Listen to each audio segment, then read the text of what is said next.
ओम वंदे गौ मातरम। मित्रों, प्रसन्न मन सब कुछ करने में सक्षम होता है।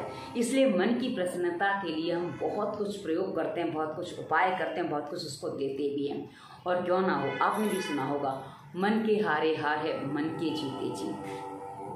और मन जब तक प्रसन्न है तब तक सब कुछ संभव है। इसलिए मन के लिए हम अच्छा भोजन करते हैं, जो उसको चाहिए हम वो खाने को देते हैं, जहाँ चाहे वहाँ हम घूमने जाते हैं, और जिससे बात करने का मन करे, जिसके साथ जो क्रिया करने का मन करे, वो अपने सारे करने का प्रयास भी करते हैं, ताकि हमारा मन प्रसन्न रहे और हमारा जो लाइफ रूटीन है, जो हमारे जीवन के उद्देश्य सारे के सारे ठीक से पूरे होते रहें। क्योंकि जब तक मन प्रसन्न है सब कुछ ठीक से होगा, और जहाँ मन प्रसन्न नहीं है, मन में थोड़ा सा गड़बड़ आ गई तो सब कुछ नष्ट भ्रष्ट हो जाता है।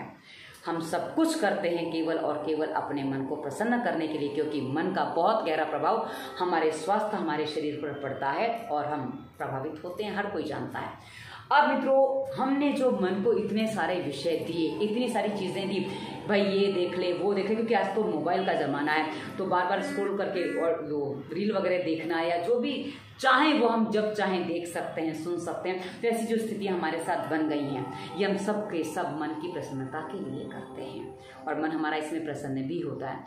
किंतु मन इसमें प्रसन्न होता है, और एक बात बता दो मित्रों, जो मन को प्रसन्न करने के लिए हम साधन यानी कि मनोरंजन कर रहे हैं, वो मन के लिए हितकारी है ये आवश्यक नहीं है।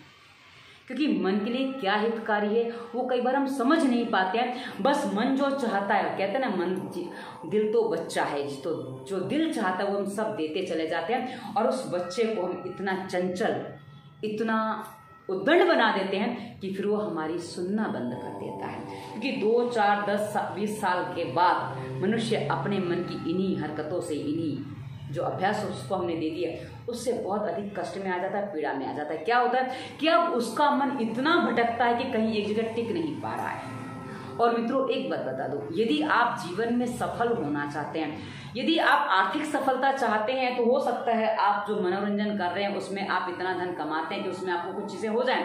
किंतु यदि आप सचमुच सफलता चाहते हैं, जीवन सफल बनाना चाहते हैं, क्योंकि आर्थिक उन्नति जीवन सफलता नहीं है, ये आपको समझना होगा। तो यदि आप सफल जीवन चाहते हैं तो मन को एकाग्र होना अनिवार्य होता है। किंतु हमने तो काम वो किए हैं जिसमें मन को मनोरंजन मिले, और रंजन के लिए, मनोरंजन के लिए हमने उसको इतने सारे विषय दिए और उसको हमने इतने सारे विषयों में उलझाया है। यानी कि उस सारे के सारे जितने विषय में हमने उसको उलझाया ना, जितने स्वाद दिए हैं उतने स्वाद हमारे मन को, हमारी जीवा को मिल चुके हैं। जितने तरीके के कपड़े पहने उतने तरीके से हमारे कबाड़ भर चुके हैं। हाँ, यदि आप छोड़ सकें तो बहुत अच्छी बात है, पर नहीं छोड़ पा रहे हैं तो समस्या है। क्योंकि वो समस्या ना छोड़ पाना जो है ना, वो आपके साथ उतनी चीज़ों को बांध देती है कि आपके मन में जो बीज हैं उतने सारे पड़ चुके हैं, जितनी चीज़ें आपने अपने मनोरंजन के लिए की, वो सारे अनुभव आपके मन, आपके चित्त की वासनाओं को मिल चुके हैं। और जिसके कारण से आप जब सोचते हो कि मुझे कुछ नहीं सोचना, मुझे कॉन्सेंट्रेट करना है, क्योंकि यदि आपको जीवन में कुछ अच्छा पाना है, कुछ अच्छा लक्ष्य पाना है, तो आपको कॉन्सेंट्रेट करना आवश्यक होता है। और कॉन्सेंट्रेट होने में ये मनोरंजन जो है ना, वो बाधक होता है। आपको एक बात बताऊं, एक मारवाड़ी में भजन है कि मनड़ा थारे मते चलूं तो सीधो न रख ले जावे, रे मन म्हारा तने काई विधि समझाऊं। क्योंकि यदि तू घोड़ा हो तो लगाम लगाऊं, तू घोड़ा नहीं है। ज्ञानी हो तो ज्ञान पढ़ाऊं, तू ज्ञानी नहीं है। हाथी हो तो अंकुश लगाऊं, तू हाथी भी नहीं है। तो तुझे कैसे समझाऊं? क्योंकि पहले तो हम मन को इतने सारे विषय देते हैं, उसके बाद कहते शांति से बैठता नहीं है।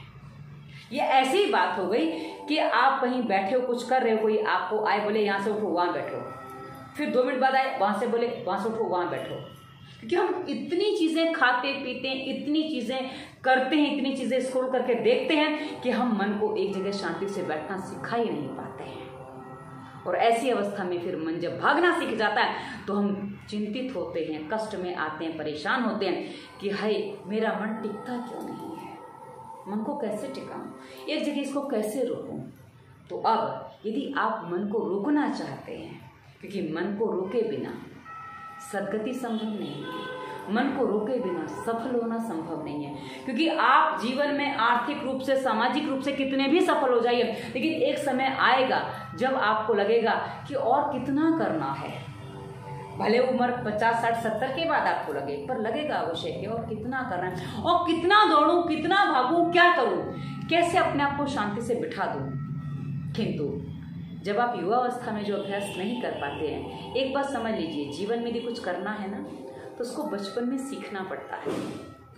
युवा अवस्था में उसका अभ्यास किया जाता है, तब वृद्धावस्था में आप उसको कर पाते हो। अन्यथा जैसा बचपन में आपने समझा है, युवावस्था आते आते आप उसी में रहे हो, क्योंकि युवावस्था में आपने जो भोग भोगे हैं, जो आपने अपने आप को भटकाया है, वही अब आपकी भटकन आपके साथ है। क्योंकि शरीर भले साथ नहीं दे रहा है, पर मन तो बच्चा है जी, दिल तो बच्चा है जी, वो तो चलता ही रहेगा, वो तो अपनी फरमाइशें करता ही रहेगा। और उसके बाद कहा ना, दांत नहीं है। अब प्रकृति कह रही कि भाई अब आप दूध रोटी पे आ जाओ, दूध भात पे आ जाओ, लेकिन ना, जीवा है कि मानती नहीं, तो दांत लगा के भोजन करते, फिर पेट पचाता नहीं है, फिर उससे रोग होते हैं।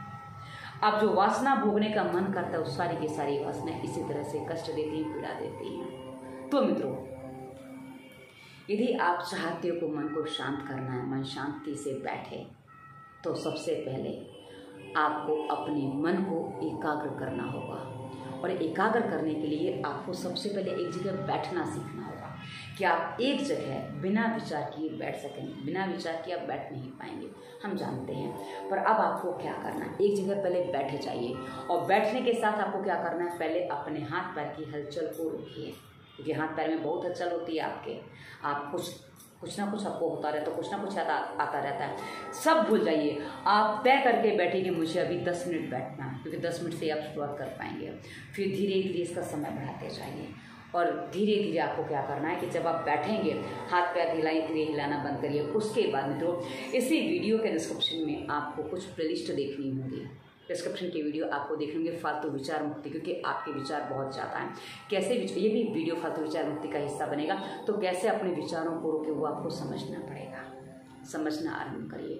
धीरे धीरे जब आप अपने आप को समझा पाएंगे, विचार रोक पाएंगे। क्योंकि मैंने देखा है बड़ी उम्र में भी लोग धीरे धीरे, हाँ, बचपन में जो अभ्यास होने में आप 1 हफ्ते में कर पा रहे हैं, वो हो सकता है इस उम्र में आप 1 साल में कर पाए। क्योंकि डिपेंड करता है कि आप कितने पक्के हांडे हैं, क्योंकि पक्के हांडे जल्दी मुड़ते नहीं हैं। कच्चे हांडे, कच्चा मिट्टी का बर्तन हो, उसको आप मोड़ सकते हो, पर पकने के बाद उसको मोड़ा नहीं जा सकता। पर हाँ, फिर भी यदि आप मन को समझाते हो, क्योंकि मन को समझाना सबसे बड़ा काम है, मन को समझाते तो आप ये कर पाओगे मित्रों। तो मन की भटकन धीरे धीरे रुकेगी। और डिस्क्रिप्शन की वीडियो आप जितने देखोगे, कि आपको एक काम करना है, क्योंकि जितना आप स्क्रॉलिंग करोगे गड़बड़ होगी। हमारी वीडियो लंबी होती है क्योंकि हम विस्तार से आप चीज़ को हर चीज़ बताते हैं, ताकि आपको यहाँ स्पष्ट हो सके। स्पष्ट नहीं होगा, आपको शॉर्ट में बताया जाएगा, आप कर ही नहीं पाएंगे, क्योंकि जब तक मस्तिष्क समझता नहीं, कुछ करने को तत्पर होता नहीं। इसलिए मित्रों, ये आपको समझना होगा, और समझ के करेंगे तो आपका मन स्थिर भी होगा, बैठेगा भी।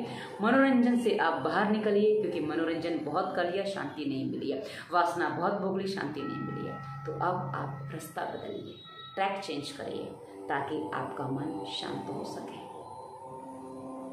डिस्क्रिप्शन की वीडियो अवश्य देखिएगा। अगर कोई रोग है तो फालतू विचार मुक्ति के अलावा दवा मुक्ति, वायरस के प्रभाव प्लेलिस्ट में विस्तार से रोगों पर वीडियो दिए। शरीर निरोगी होगा थोड़ा, तो आप आगे ठीक से बढ़ पाएंगे। और डिस्क्रिप्शन में पूरा चेक करिए। उसके बाद अंत में हमने अपना नंबर दिया, और उससे पहले हमने इंस्टाग्राम, फेसबुक और ये क्या हमारे फेसबुक पेज का और इंस्टाग्राम का लिंक दिया है, जहां हम बहुत सारे मोटिवेशनल थॉट्स देते हैं जो आपको जीवन जीने में आपकी सहायता करेंगे। कैसे अपने आप को दिशा बदलें, उसमें छोटी छोटी बातें आपको बहुत सहायता करती हैं। तो अंत में हमारा नंबर है, नंबर कंसल्टेंसी के लिए है। ये वीडियो कैसा लगा अवश्य बताइएगा। धन्यवाद। वंदे मातरम।